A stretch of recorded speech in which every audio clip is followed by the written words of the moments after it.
ओम ब्रह्म सत्यम सर्वधार। आज दास की कबीर वाणी। सुंदर तो साईं भजै तजय खलक की आस। देखिए, यहाँ संसार में सभी आशाओं को छोड़कर ऐसी पत्नी जो अपने स्वामी को ही भजती है, आज उसी पर बात होगी। बहुत ही सुंदर ये कबीर वाणी। सुंदर तो साईं भजै, सुंदर तो साईं भजै तजय खलक की आस।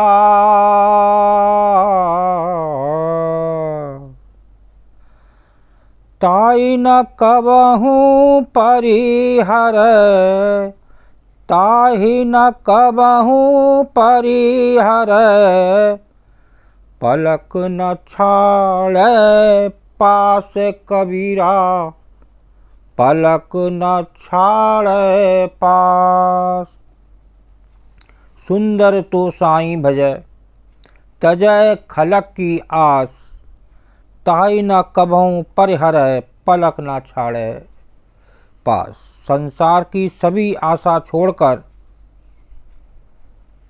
सुंदरी तो केवल अपने स्वामी को भजती है। देखिए, संसार में रहते हुए और सुंदरी उस स्वामी को भजती है, वो एक स्वामी। तो वहाँ पर बात बनती है। तो देखिए, आगे बता रहे हैं, ताई न कबहूँ परिहरै, पलक न छाड़ै पास। तो उसका स्वामी भी उसका साथ क्षण भर को नहीं छोड़ता।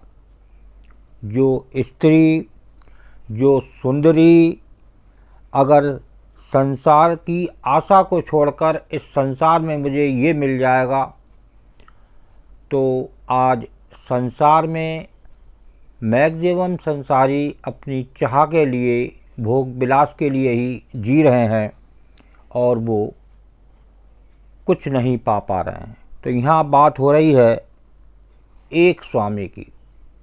कौन सा स्वामी?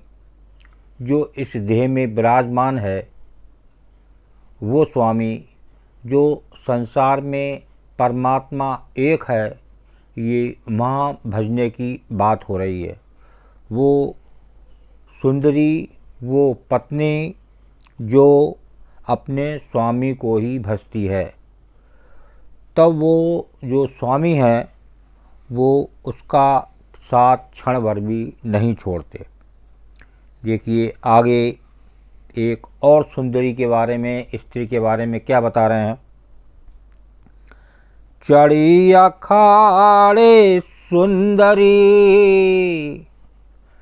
चढ़ी अखाड़े सुंदरी, माड़ा पीब से खेल।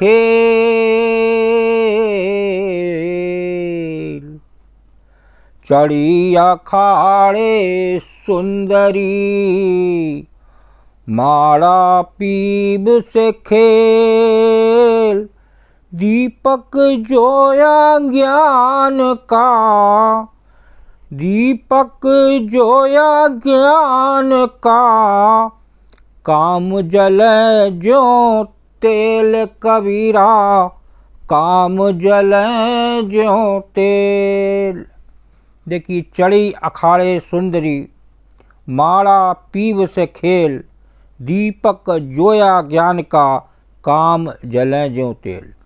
जब सुंदरी अखाड़े में पतिव्रत का पालन करने के लिए उतर जाती है, तो ये इस बारे में एक कबीरदास जी देखिए क्या संदेश दे रहे हैं कि जब सुंदरी अखाड़े में पतिव्रत का पालन करने के लिए उतर जाती है तो अपने स्वामी से लड़ती है और अर्थात उन्हीं के साथ अनुरक्त रहती है। वो ज्ञान का दीपक जला देती है, उसी तेल में उसकी सभी कामनाएं जलकर नष्ट हो जाती हैं। दीपक जोया ज्ञान का, काम जलें ज्यों तेल। वो ज्ञान का दीपक जिसके अंदर सारी कामनाएं नष्ट हो जाती हैं, जिस प्रकार संसार की आशाओं को छोड़कर अपने स्वामी को भजती है, यहाँ उस स्त्री, उस सुंदरी की बात कर रहे हैं कबीरदास जी। और यहाँ वो ज्ञान का दीपक जलाती है जो तेल में सारी कामनाएं जलकर नष्ट हो जाती हैं। तो जब कामनाएं नष्ट हो गईं तो प्रभु तो हमारे पास हैं, वो दूर है ही नहीं। तो देखिए एक वाणी को और श्रवण करते हैं। जो मन लागे एक सौ, जो मन लागे एक सौ, तो निर्वारा जाय।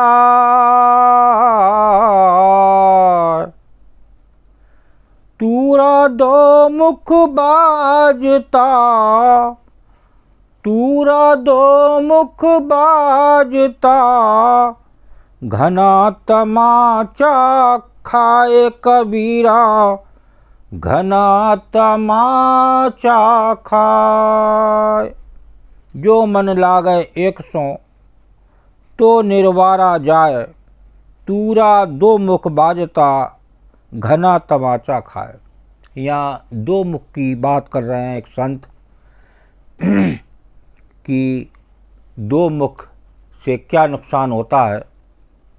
तो जहाँ मन डोल जाए और दो जगह चले जाए तो वहाँ पर वो स्वामी से बात नहीं बनती। तो देखिए जब मन एक से लग जाता है, जो मन लागे एक सो, तो निर्वारा जाए, तो तुरंत फैसला हो जाता है। देखिए ये फैसला करने वाला है वो स्वामी, वो प्रभु।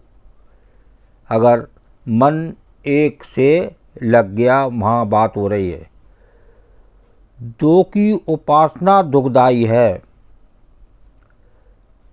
क्यों दुखदाई है, कब दुखदाई है, उसके बारे में भी निर्णय कर रहे हैं कि जिस प्रकार मृदंग और ढोलक, देखिए मृदंग के भी दो मुंह होते हैं और ढोलक के भी दो मुंह होते हैं, दो मुखी होने के कारण दोनों ओर से प्रहार सहते हैं। देखिए इधर से भी सहते हैं, इधर से भी सहते हैं, दोनों तरफ से प्रहार सहते हैं। और जिसका मन एक में लग जाता है तो वो इस जग से जीत के जाता है। और वो स्वामी हर समय उसके पास हैं, पहले भी थे, आज भी हैं, लेकिन रहते हुए भी साथ में नहीं है। जो दो की उपासनाएं करते हैं तो एक की उपासना हो और ऐसा ज्ञान का दीपक जले जिसके अंदर सभी कामनाएं नष्ट हो जाएं।